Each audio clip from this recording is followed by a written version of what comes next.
start this session as a man who served as a Deputy Finance Minister between 2013 and 7 January 2017. He's been a ranking member in Parliament for Finance, and because of his sterling leadership, he was promoted and today is the leader of the NDC caucus in Parliament. He is a proud son of this region, the Central Region. Member of Parliament for the good people of Ejumaku, Kenya, is here. Ladies and gentlemen, with a round of applause, welcome to the microphone, the minority leader, Honorable Dr. Forson.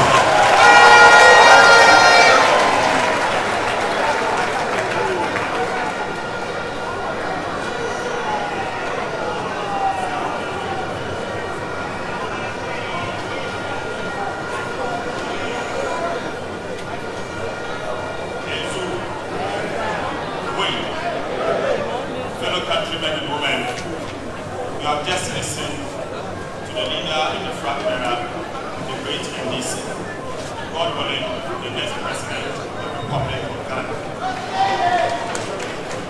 My duty here is to present highlights of key policies of the next NDC government as captured in the Manifesto 2024. Police, to achieve our fiscal policy and economic goals, the next NDC government will aggressively pursue the following policies. 1. We'll reset the entire fiscal framework to achieve efficient resource mobilization and effective utilization of public funds. 2.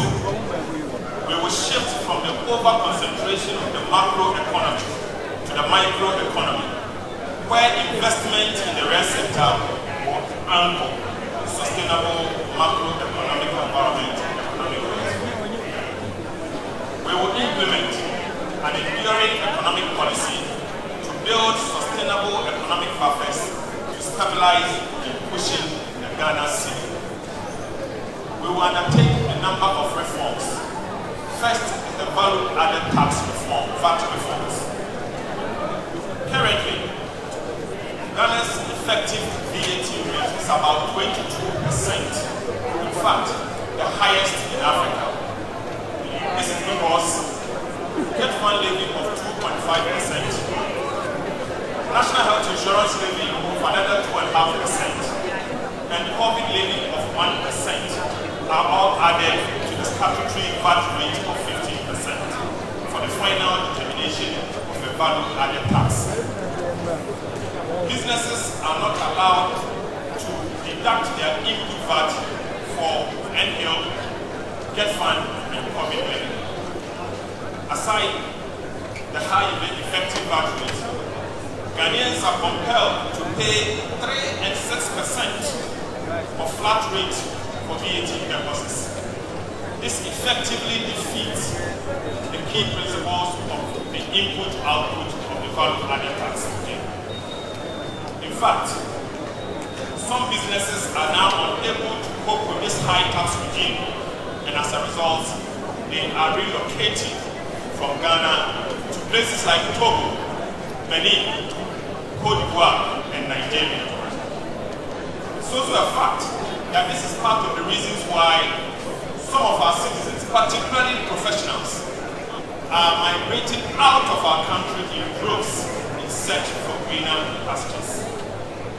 The NPP government has distorted Ghana's value-added tax policy by implementing both sales tax and value-added tax at the same time. This is indeed the height of incompetence on the part of NPP in tax policy formulation and administration. Our pledge: the next NDC government will undertake a comprehensive review of Ghana's VAT regime. This is indeed intended to provide a relief for households and businesses. We will therefore adhere to the underlying input-output principles of the value-added tax regime. The next NDC government will do the following. 1. Abolish the COVID levy. 2.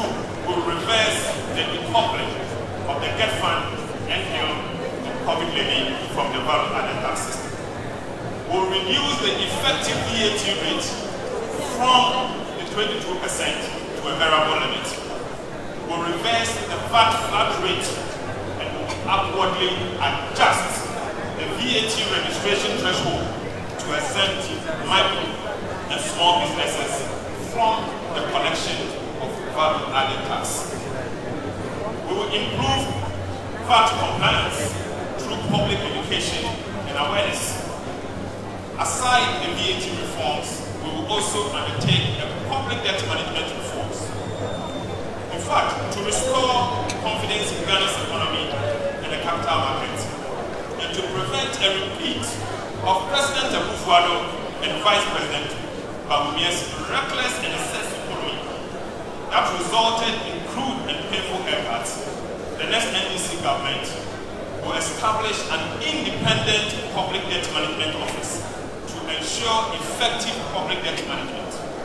We will also review and enforce the Fiscal Responsibility Act, Act 982, and implement a fiscal consolidation plan to ensure fiscal discipline.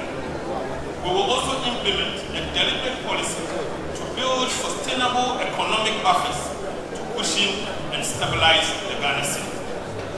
We will also undertake the public expenditure management reforms, and in doing so, we will tackle the wastage of public funds and ensure prudent expenditure management, and we will also do the following. We will establish an independent value for money office to scrutinize government procurement above the threshold to be determined by Parliament. We'll reset the entire fiscal framework and implement a robust fiscal policy regime for effective utilization of public funds. Colleagues, historically, the Ghanaian economy has been the second largest in West Africa, aside Nigeria. But Ghana has lost its enviable position to Côte d'Ivoire due to lack of investment and dedicated policy towards economic transformation and growth. As at end 2016, the size of Ghana's economy was 55 billion Ghana cedis, representing the second in West Africa, while that of Côte d'Ivoire was 48 billion Ghana cedis, the third largest in West Africa. However, in 2022, Ghana lost its enviable position of the second largest economy in West Africa to Côte d'Ivoire. As at the time, in the year 2022, Ghana's GDP was $73 billion, while that of Ivory Coast was $75 billion. So since independence, for the first time, Ivory Coast overtook us in terms of the size of GDP as at the year 2022. This situation is projected to worsen by end of this year, while the Ivory Coast GDP is projected to be $89 billion. Ghana's projected GDP by end of this year is estimated to be $75 billion.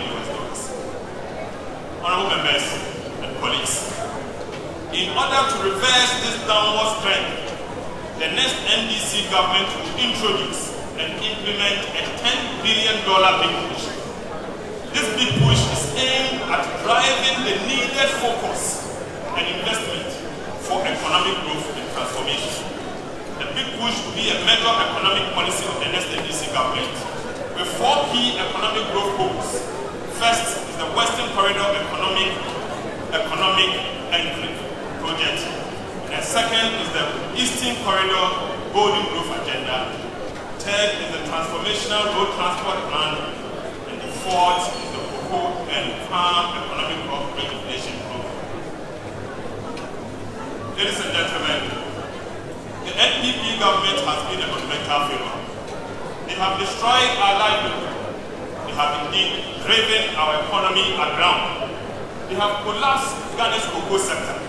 They have wasted and dissipated Ghana's public fund. They have destroyed our good governance. They have reversed the progress of our country.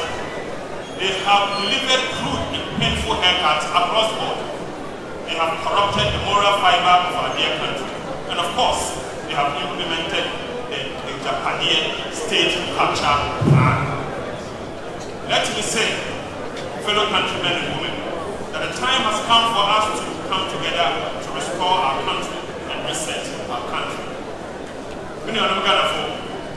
Abani, the bachelor's from who are brain.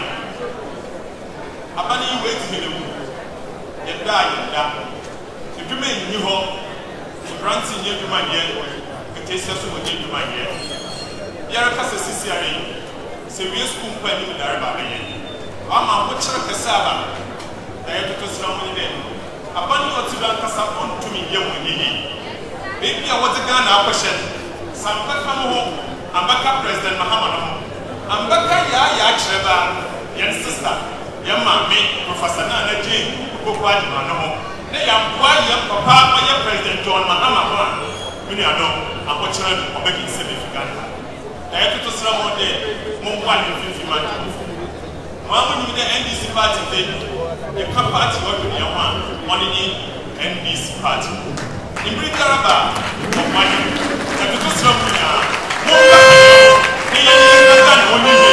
Sunday, baby, I'm going to open. Why am I so good? Baby, your money queen. Say, I'm come. That's a young Jane or money and fee and people, the queen, or the same, and I was in the